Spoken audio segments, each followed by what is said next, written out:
I believe you can live in a world of and instead of or. Let me explain. You could be a present parent and still run a successful business. You could take care of your mental and physical health and be a great leader. You can hustle when you need and find pockets of rest. But in order to live in the world of and, you must do one thing: prioritize and manage your time. When you do this, you can be as productive as possible with your work and as present as possible with your family and your friends and your other priorities. So how do you do that? Let's get into it today. Here are 10 ways to boost your productivity this week. Number 1, reframe your goals into SMART goals. So what are SMART goals? SMART is actually an acronym that provides a framework for how to establish goals. S stands for specific, M stands for measurable, A is achievable, R is relevant, and T is for time. Okay, so this is how it works. If your goal is, I will increase my sales by 10%, that's not a SMART goal. There's no specific mention of how and when you're going to achieve it. So how could you reframe this goal into a SMART goal? Well, here's an example. I will increase my monthly sales by 10% within the next 3 months by implementing a new lead gen strategy, engaging and connecting with potential clients, and attending networking events. In this example, you see a specific goal with clear ways to measure it and achieve it, and a timeline for us to do that. Let's break down each component of the SMART goal framework a little bit more. So the S, we've already said, stands for specific. You want to clearly define your goal with specific details. You also want to avoid using vague statements like, I want more sales. Okay, because whenever you use vague statements, it's unclear. Like, what is more? Is 1 more? Is 100 more? Now, when you very specific, it's going to help you ensure that your goal is well defined and focused. The M stands for measurable. You need to establish a concrete criteria. Like, how are you going to measure your progress? Now, this will help determine if you're on track, and it will allow you to celebrate milestones along the way. Yes, those milestones are good. A is achievable. It's important to set goals that are realistic and attainable. Consider your resources and your capabilities to ensure your goal is in reach. Now, one time I had a conversation with a business owner on the inside of Social Curator, and he said that he wanted to make $1 million in that year. And I was like, that's awesome. But when we looked at his resources, essentially, we just did a deep dive in how many team members does he have and what kind of budget does he have to bring additional people on for him to scale his business to $1 million. That goal was not achievable, at least without like a miracle intervention.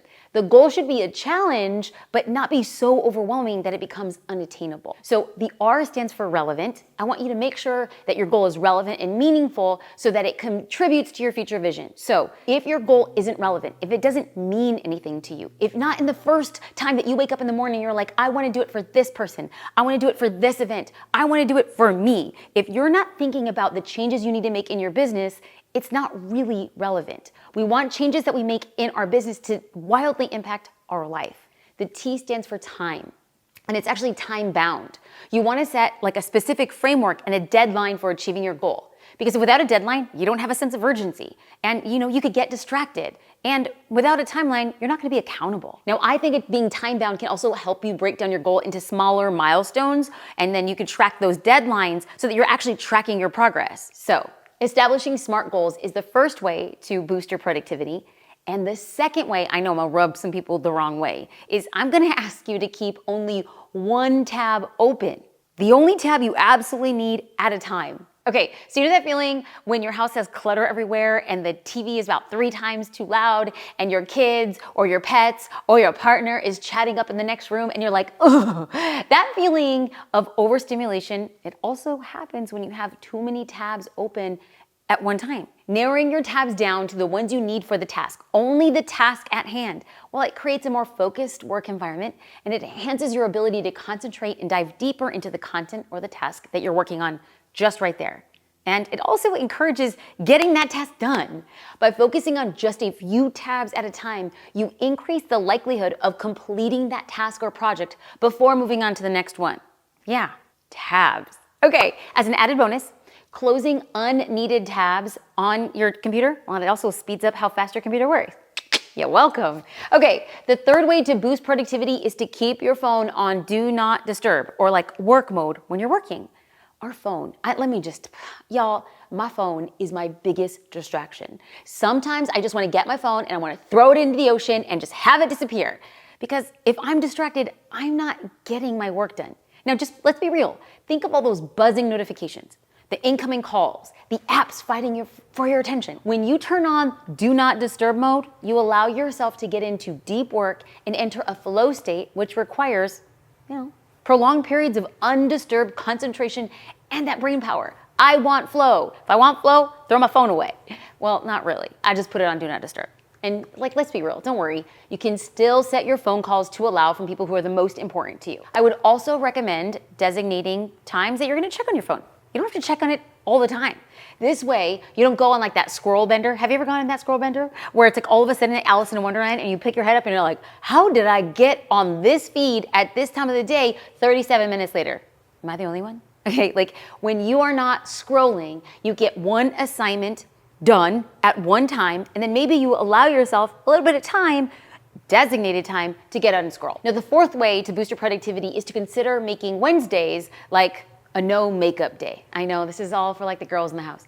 Why Wednesday? Well, there's no true magic, but the advantage of Wednesday is this. It's in the middle of the week and allows you to rest after 2 days of meetings or anything that takes up your time and energy. So I'm gonna stop here and let you know, people sometimes reach out and they're like, how come you always have your hair and makeup done? And I wanna take a second and let people know that I batch a lot of my work.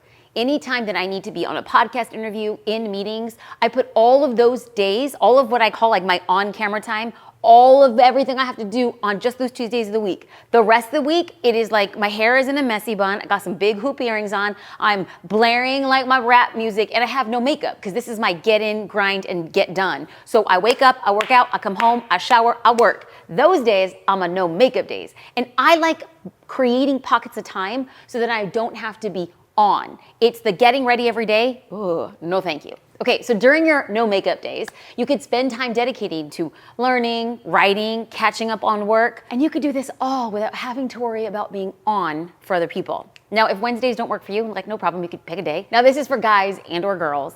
Consider blocking at least one day or one day every 2 weeks where you can spend dedicated time making things that have a big impact in your business, learning things that have a big impact in your business, doing things that have a big impact in your business. Okay, so now let's move to the fifth way to boost productivity. Practice time blocking. You already said, I batch a lot of my content. Okay, when you block specific time on your calendar for specific tasks or activities, you're able to work faster. Why? Your brain can stay focused on one specific task rather than switching between a lot of things a lot of the time. I want you to try time blocking, maybe just like for a morning or an afternoon, just to get started, get the wheels greased. Because once you figure out what works best for you, you can begin to time block entire days of the week. The sixth way to boost productivity is to break larger tasks into smaller steps. Now, this was what it might look like. Let's say you want to launch a podcast. This is a single task on your list, launch the podcast. But in reality, it involves a lot of smaller steps. Steps like determining what microphone to buy, preparing scripts, coordinating guests, recording an intro and outro, hiring somebody to edit your podcast. Okay, so you get the idea. When you take time to write out all the smaller steps, completing the project becomes far less overwhelming. As you check off each step, you see yourself making progress and you develop the confidence to keep going. So are you ready for the seventh way to boost your productivity? Eliminate distractions. I know, we've already talked about enabling the do not disturb on your phone, but the physical clutter in your workspace, that counts as a distraction too. Take a few minutes, remove the clutter, even if you just throw everything. Now here's the thing, no judgment. I don't want Marie Kondo lovers to tell me, you shouldn't throw everything in a pile and hide it. I know I shouldn't, but if it makes me work faster and get more things done, I'm gonna stick with it for a minute. So I'm gonna get everything on my desk, I'm gonna put it in one pile and then leave it there in the corner. And honestly, I think you're gonna be surprised at how much easier it feels to focus in those environments. Now, I want you to think about your comfort. I know my son is like a diva. Lighting, temperature, ergonomics, your posture. All of this plays a part in eliminating your distractions and improving your focus. Environment. Okay, the eighth way to increase your productivity is to create a routine.